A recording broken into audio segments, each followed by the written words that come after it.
Hello বন্ধুরা, আজকে আমি রেসিপি করব ভাপা ডিমের কারি। তার জন্য আমি 5টা ডিম নিয়ে নিয়েছি।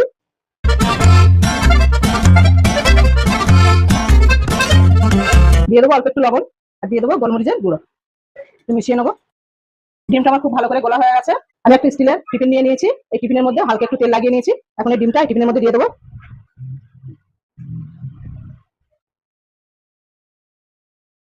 আমি এই স্টিলের টিফিনে নিয়েছি। তোমরা চাইলে বাড়িতে যে অ্যালুমিনিয়ামের বাটিগুলো হয় ওই বাটিতে দিলেও হবে। কড়াইতে আমি পানিটা গরম করতে বসিয়ে দিয়েছি। পানিটা গরম হয়ে গেছে। আমি একটা স্ট্যান্ড বসিয়ে দেবো। টিফিনটা বসিয়ে দেবো। এখন আমি এটা ঢাকা দিয়ে দেবো। ডিমটা আমি ভাপাতে দিয়েছি, ততক্ষণ আমি একটা পেস্ট তৈরি করে নেবো। পেস্টটা করার জন্য দিচ্ছি আদা, রসুন, দুটো পেঁয়াজ, কাঁচা লঙ্কা, টমেটো, মরিচ, জিরা, আর দিয়ে দেবো কাজু, আর দিয়ে দেবো অল্প একটু বাদাম। এই বাদামটা দেওয়ার পরে স্বাদটা আরো দুগুণ বেড়ে যাবে। আর দিয়ে দেবো ধনিয়া পাতা, দিয়ে দেবো একটু অল্প করে পানি। ডিমটা ঠান্ডা করে আমি এরকম ছোট ছোট পিস করে কেটে নিয়েছি। এখন আমি এটা ভেজে নেবো। এখন একটু বাটার দিয়ে দেবো। ডিমগুলো দিয়ে দেবো, একটু ভেজে নেবো। ডিমটা আমি ভেজে নিয়েছি। রান্নার জন্য আমি কড়াটা বসিয়ে দেবো। গ্যাসটা অন করবো। কড়াটা গরম হয়ে গেছে। এখন আমি তেলটা দিয়ে দেবো। তেলটা গরম হয়ে গেছে। এখন দিয়ে দেবো তেজপাতা, দালচিনি, লবঙ্গ, 3টে এলাচ, দুটো শুকনো লঙ্কা দিয়েছি। দিয়ে একটু নেড়ে ভেজে নেবো। দিয়ে দেবো একটু গোটা জিরা। পেঁয়াজটা দিয়ে দেবো। পেঁয়াজটা আমি ভালো করে ভেজে নেবো, বাদামি কালার করে নেবো। পেঁয়াজটা বাদামি কালার চলে এসছে। এখন বাদামি কালার চলে এসছে। এখন আমি যে পেস্টটা করে রেখেছিলাম এখন সেটা দিয়ে দেবো। পেস্টটা দিয়ে দেবো।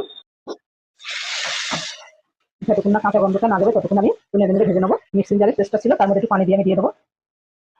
এরকম মশলা থেকে তেল ছেড়ে দিয়েছে। এখন আমি এর মধ্যে দিয়ে দেবো লবণ, হলুদ, গুঁড়ো লঙ্কা, দিয়ে দেবো একটু মরিচ, একটু নেড়ে দেবো।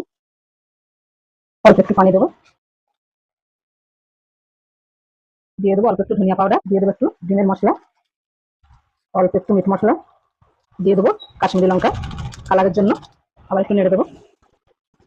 এখন দিয়ে দেবো 1.5 কাপ টক দই। মশলার সঙ্গে মিশিয়ে নেবো। দেখো বন্ধুরা, কত সুন্দর মশলা থেকে তেলটা ছেড়ে দিয়েছে। এখন আমি এর উপর দিয়ে অল্প একটু চিনি দিয়ে দেবো, অল্প করে একটু পানি দিয়ে দেবো। এখন আমি ডিমগুলো দিয়ে দেবো।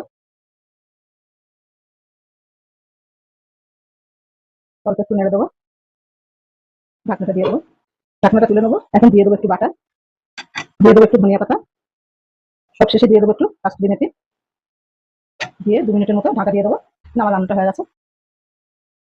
আমার রান্নাটা একদমই রেডি হয়ে গেছে। দেখো কত সুন্দর লাগছে। এখন আমি এই কড়াই থেকে একটা অন্য প্লেটে তুলে নেবো।